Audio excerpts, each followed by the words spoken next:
ভারত তার উদ্দেশ্য হচ্ছে যে কোনো মূল্যে যখনই সুযোগ পাবে বাংলাদেশকে তারা ভাঙবেই, কেননা তারা মনে করে যে বাংলাদেশের অস্তিত্ব থাকাই হচ্ছে ভারতের উত্তর পূর্ব অংশকে হারানো। এখন আরো বেশি কনভিন্সড, কেননা এখন আমাদের একমাত্র উদ্দেশ্য হওয়া উচিত, এটা আমি নির্দ্বিধায় বলে দিচ্ছি, যে ভারত যেমন ভাবে যে বাংলাদেশের ভাঙনই হচ্ছে, অখণ্ড ভারতের অংশ করে দেয়াই হচ্ছে ভারতের দীর্ঘমেয়াদী নীতি, আমাদেরও দীর্ঘমেয়াদী নীতি, নির্দ্বিধায় বলা যায় ভারতের উত্তর পূর্বাংশ ভাঙন ধরানো। আমাদের অস্তিত্ব জনিত বাধ্যবাধকতা হচ্ছে উত্তর পূর্ব ভারতের স্বাধীনতা সংগ্রামকে সমর্থন দেয়া, এবং এই যে উলফার সাথে যত তাড়াতাড়ি আমাদের সংযোগ স্থাপন হয় ততই আমরা ভারতীয় সামরিক বাহিনীকে ব্যস্ত রাখতে পারবো, ততই আমরা ভারত বাংলাদেশে সামরিক এক্সপিডিশন করার প্রক্রিয়া আরও বিঘ্নিত হবে।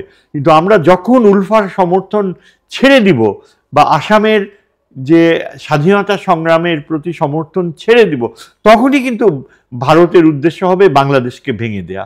শেখ হাসিনা যখন ভারতে গেল, এটা খুব দেখা গেল যে দুটা কতগুলো বিবদমান রাজনৈতিক দল ভারতের, যাদের ভিতরে নানা বিভেদ রয়েছে, কংগ্রেস, বিজেপি, কমিউনিস্ট এবং অন্যান্য রাজনৈতিক দল, বাট হাসিনার প্রশ্নে আশ্রয় দেওয়ার প্রশ্নে সব রাজনৈতিক দলগুলো এক হয়ে গেল।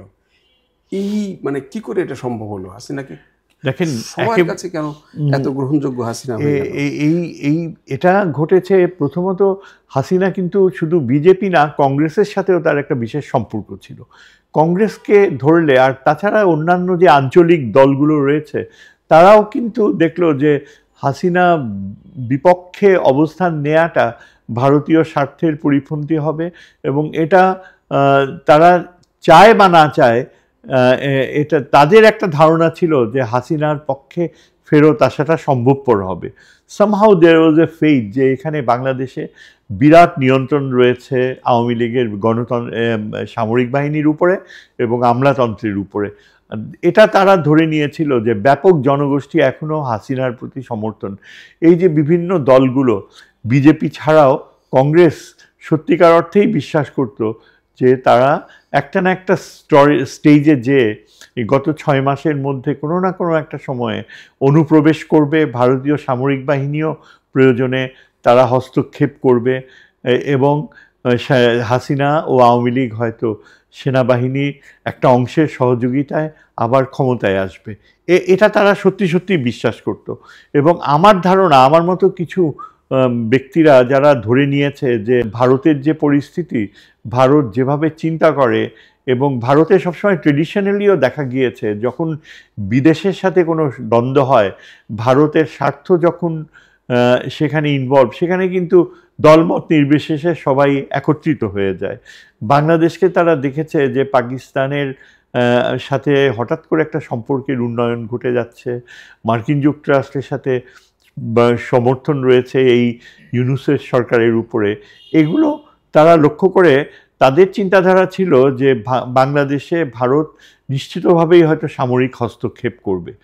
এটাই একটা বড় কারণ ছিল যে সমস্ত দলগুলো কিন্তু, ইভেন কংগ্রেসও কিন্তু এটা কিন্তু আমাদের জন্য একটা বিরাট শিক্ষণীয় বিষয়, এবং এটাই আমাদেরকে সচেতন করে দেয় যে ভারতের মতো যে দেশ, এটা ভারতের যে জিওপলিটিক্স এই রেজিমে, সেটা এই যে জিওপলিটিক্সের যে ফাদার রুডল্ফ জেলিং 1918 সালে সুইডেনের এই ভদ্রলোক, যাকে জিওপলিটিক্সের পিতা বলা হয়, সে জিওপলিটিক্সকে ডিফাইন করেছে একটা ইন্টারেস্টিং ওয়েতে। সে বলেছে রাষ্ট্র এমনই একটা সত্তা যা একটা জীবনের মতো, লাইফ ফর্মের মতো, হয় এটা বৃদ্ধি পাবে, না হয় এটা টোটালি ধ্বংস হয়ে যাবে।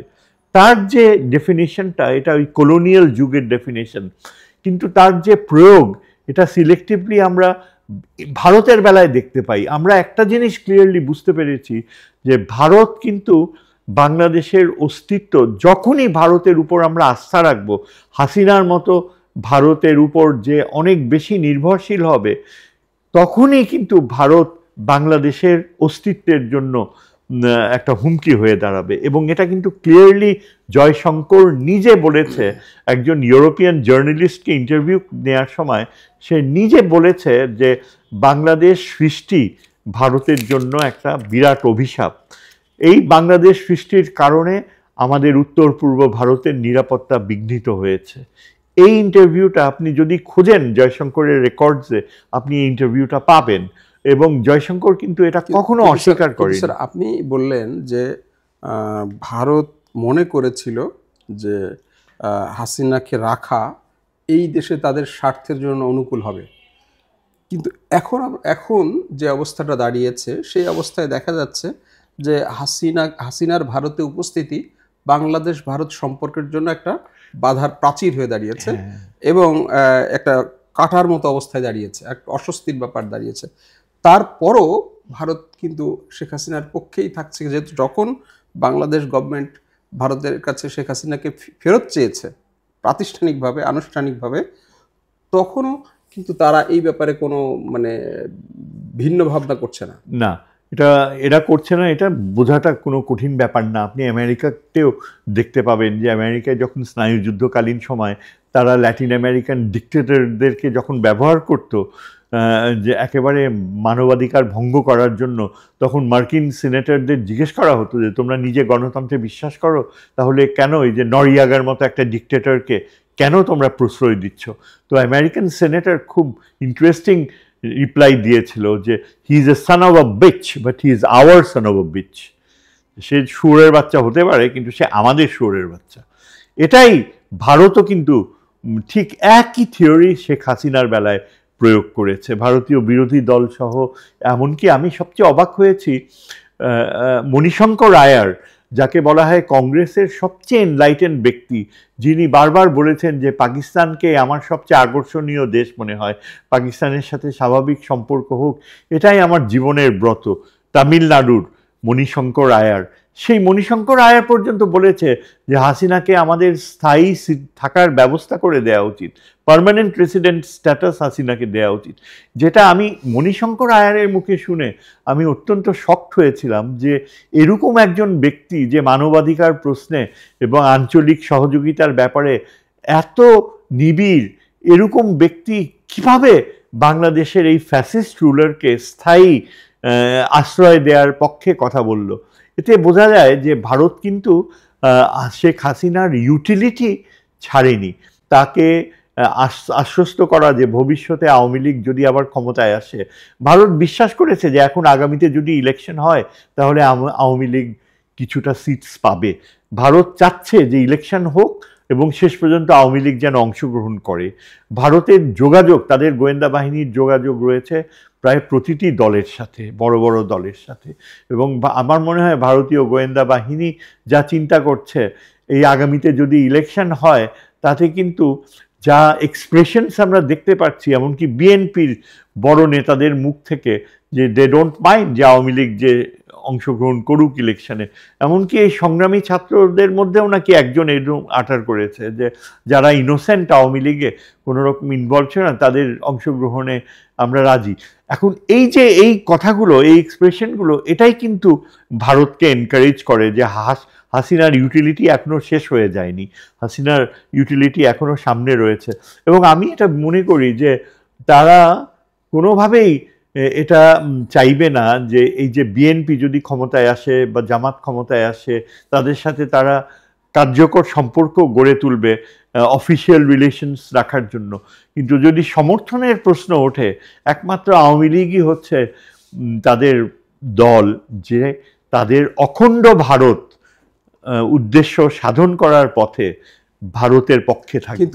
কিন্তু স্যার, একটা বিষয় সেটা হলো যে বাংলাদেশে হাসিনার সময় যে সমস্ত রাষ্ট্রদূত, ভারতীয় রাষ্ট্রদূত বাংলাদেশে ছিল, আপনি জানেন তাদের নাম, তাদের বাংলাদেশ সম্পর্কে ভালো ধারণা আছে, বাংলাদেশের সব সম্পর্কে রিসেন্টলি বাংলাদেশ থেকে গিয়েছে। তারা সবাই একটা নেক্সাস করে দেখা যাচ্ছে যে শেখ হাসিনার পক্ষেই কথা বলছে, যারা হয়তো সত্যিকার পক্ষে, যেহেতু তাদের একেবারেই মানে অভিজ্ঞতা রয়েছে, তারা ভারত সরকারকে মানে নিকটতীত অভিজ্ঞতা রয়েছে, তারা ভারত সরকারকে মানে দিতে পারতো, সুপরামর্শ দিতে পারতো, কিন্তু তারা একটা নেক্সাস হয়ে হাসিনার পক্ষে বা তাদের পক্ষে দাঁড়িয়েছে, বর্তমান সরকারের চরমভাবে বিরোধিতা করছে। এটা কি এটা হচ্ছে আমার ধারণা যে ভারতীয় রাষ্ট্রদূত সহ ভারতীয় আমলাতন্ত্র, এরা ওই যে কলোনিয়াল মডেলে তারা সবসময় তাদের নীতি ছিল শাসক যা শুনতে চায় সেটাকেই আমি গোয়েন্দা বৃত্তির খবর বলবো। এই চর্চাটা কিন্তু আমেরিকাতেও রয়েছিল।